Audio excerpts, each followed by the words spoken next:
जिंदगी में सब कुछ नहीं होता, पर कभी कभी बस थोड़ा सा सुकून चाहिए होता है। मैं जानता हूँ मैं गरीब हूँ। खूबसूरती और पैसा हो तो दुनिया झुक कर देखती है। जो इस दुनिया के लायक नहीं होते उनके लिए यहाँ कोई जगह नहीं होती।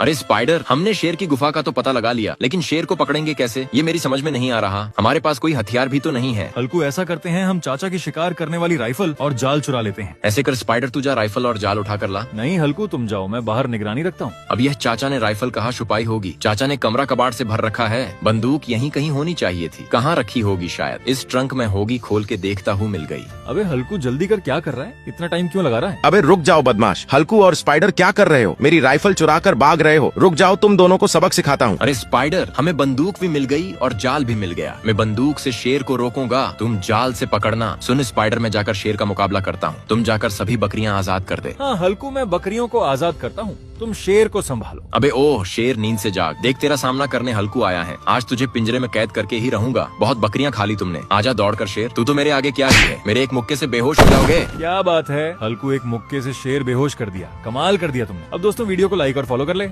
कड़कती ठंड में बर्फ गिर रही थी। एक आदमी बस से एक बड़ा सा अंडा बर्फ में फेंक देता है। अंडा लुढ़कता हुआ ठंडी बर्फ पर फिसलता जाता है और एक महिला के पास पहुंचता है। महिला उसे देखकर चिढ़ जाती है। वह भी अंडे को लात मारकर दूर फेंक देती है। अंडा फिर लुढ़कता लुढ़कता गोरिल्ला की गुफा तक पहुंच जाता है। गोरिल्ला अंडे को देखता है, उसे अपने सीने से लगा लेता है और गर्मी देता है। दिन रात वह अंडे का ख्याल रखता है। सर्दी खत्म हो जाती है, बर्फ पिघलने लगती है। गोरिल्ला अंडे को गुफा के बाहर लाता है। तभी अंडा टूटता है और एक छोटा सा डायनासोर का बच्चा बाहर निकल आता है। गोरिल्ला उसे अपने बच्चे की तरह पालने लगता है। एक दिन बेबी डायनासोर जंगल में भटक जाता है। एक बड़ा आदिमानव शिकारी आता है और उसे पकड़कर ले जाता है। गोरिल्ला रोने लगता है। फिर भी किसी ने लाइक सब्सक्राइब नहीं किया।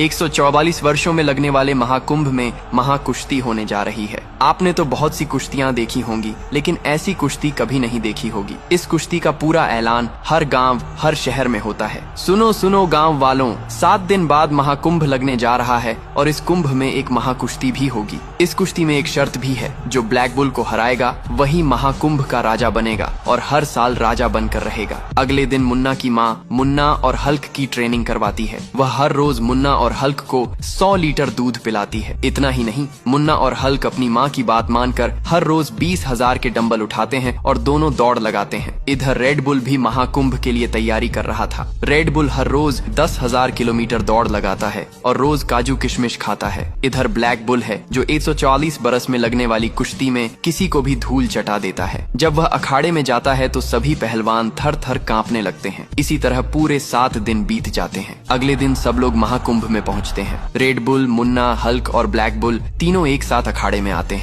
पूरा महाकुंभ हल्ला हल्ला से गूंज उठता है। पहला मुकाबला रेड बुल और ब्लैक बुल के बीच होता है। ब्लैक बुल रेड बुल को इतनी जोर से पटकता है कि वहीं पर रेड बुल मर जाता है। फिर हल्क और ब्लैक बुल के बीच मुकाबला होता है। तभी ब्लैक बुल हल्क को ऐसा पटकता है, हल्क बेहोश हो जाता है। मुन्ना रोते हुए बोलता है, अरे भाई, हम हार रहे हैं, हमें लाइक और सब्सक्राइब करके ताकत दो, हम जीत जाएंगे। इसके बाद हल्क ब्लैक बुल को ऐसे उठाकर पटकता है कि वहीं पर ब्लैक बुल मर जाता है। हल्क ये कुश्ती जीत जाता है और जश्न मनाता है। शर्त के मुताबिक हल्क को पूरे महाकुंभ का राजा बना दिया जाता है।